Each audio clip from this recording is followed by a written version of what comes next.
More than a dozen drug makers around the world are in the final stages of testing vaccines.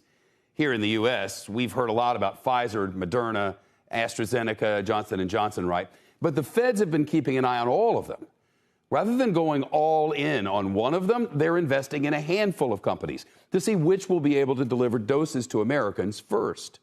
CNBC's Kayla Tausche now on how the government's diversifying its vaccine portfolio.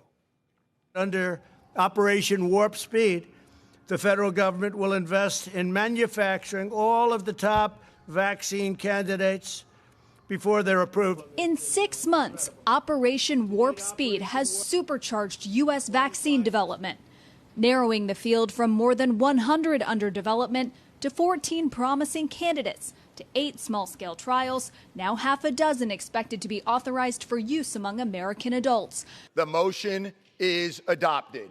Congress has provided $10 billion in funding for COVID research and development, which the Trump administration has spread among several candidates since May. As clinical trials got underway, buying rights to an estimated 800 million vaccine doses with the option to buy more. Its first deal was $1.2 billion for AstraZeneca for at least 300 million doses, $1.6 billion with Novavax for 100 million doses, nearly $2 billion to Pfizer and BioNTech to manufacture and distribute 100 million doses. An agreement struck as Pfizer's promising late-stage trials were just starting.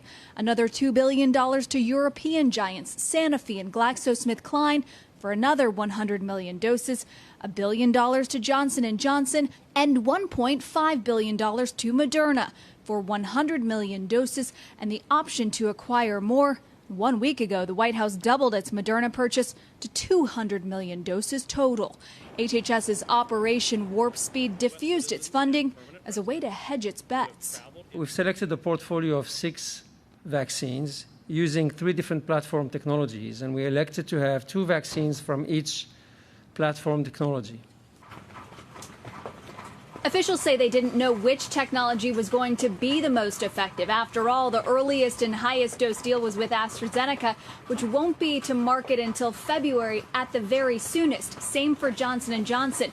And we don't even have a date yet for Novavax and the GSK and Sanofi vaccines because trials there haven't even started. But meanwhile, the Trump administration and the incoming Biden administration are trying to exercise those options for as many doses as possible for the vaccines that are available now to get those 328 million Americans immunized as quickly as possible. Shep?